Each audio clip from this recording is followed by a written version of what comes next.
ఓం నమ శివాయ. శ్రీశైల మల్లికార్జున మేడారం సమ్మక్క సారక్క చిలుకూరు బాలాజీ స్వామి. ఓం నమ శివాయ. గోపురం టీవీ చూసే వాళ్ళ ప్రేక్షకులందరికీ నమస్కారం. నా పేరు రామ్ శాస్త్రి. చిలక జోష్యం అంటే ఆ కాలంలో ఉంది, ఇప్పుడు ఉంది, ఇక ముందు గుడిక నడుస్తుంది. చిలక జోష్యం అంటే నిజముందండి, నమ్మండి, వినండి. ఇప్పుడు 12 రాశుల మీద జ్యోతిష్యం చెప్తాను.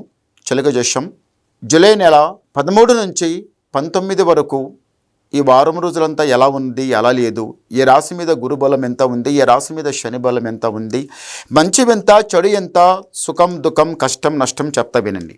టీ చిలకమ్మ తులారాశి వాళ్ళ జ్యోతిషం, తులారాశి వాళ్ళ భవిష్యవాణి, తులారాశి వాళ్ళ గణితవాణి. టీ చిలకమ్మ టీ తులారాశి వాళ్ళ భవిష్యవాణి ఎట్లా ఉంది? తులారాశి వాళ్ళకి స్వామి అయ్యప్ప, ఈసారి ఎవరైతే మాల వేసిండ్రో నిజంగానే వాళ్ళ దరిద్రం పోయింది, చాలా బాగుంది. మళ్ళీ ఇంకా స్వామివారికి మళ్ళీ ఎవరైతే ఈసారి మాల వేస్తారో, అయ్యప్ప మాల ఎవరైతే వేస్తారో చాలా మంచి జరుగుతుంది, చాలా మంచి జరుగుతుంది. వాళ్ళ ఇంటి లోపల ఏ మూలలో ఉన్న దరిద్రం పత్తలేకుండా వెళ్ళిపోతుంది. మళ్ళీ దరిద్రం అనేది ఇంటి లోపల ఉండదు. ఈ రాశి వాళ్ళు రాజాగుణం ఉన్నవాళ్ళు, మంచి రాజాగుణం. పడకొట్టాలి, చెడగొట్టాలి, అలా మాట ఇక్కడ మాట అక్కడ, ఎవరికో అది చేయాలి, అలాంటి అస్సలు ఉండరు. ఈ తులారాశి వాళ్ళ దగ్గర నీట్గా మాట్లాడుతారు, బాగుంటారు.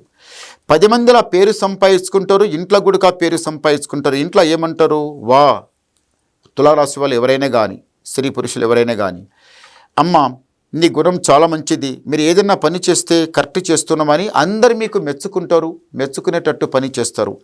చాచే అని పెద్దలకి అట్లా మాట్లాడరు, పెద్దలకు కాదు కూడదన్నారు, అందరితో కలిసి నడుస్తారు, చాలా బాగుంటుంది.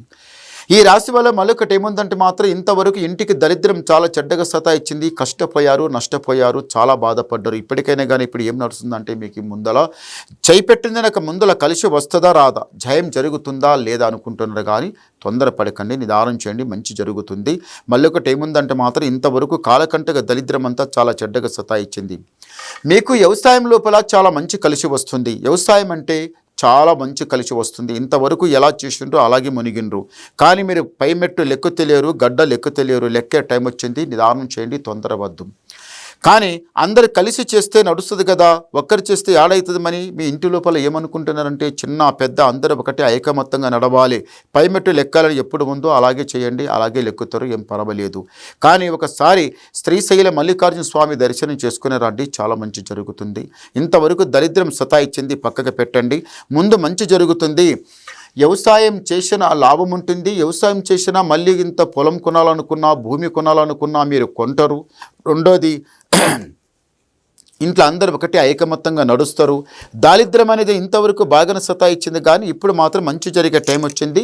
తొందరపడకండి, నిదానం చేయండి. ఒకసారి గవ్వలేద్దాం. ఓం నమ శివాయ.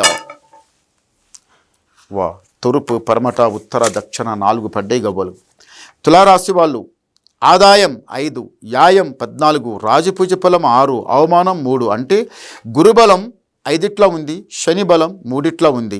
అది గుడిక మంచి స్థానంలో ఉంది, ఇది గుడిక మంచి స్థానంలో ఉంది. మీరు ముందు జాగ్రత్తగా ఉండాలి, జాగ్రత్తగా నడవండి, చాలా మంచి జరుగుతుంది. ఇంకా మీరు ఏమైనా డౌట్ ఉంటే నాకు ఫోన్ ద్వారా మాట్లాడండి, మీ డౌట్ క్లియర్ చేసేస్తా, ఉన్నది మొత్తం చెప్పేస్తా. నమస్కారం.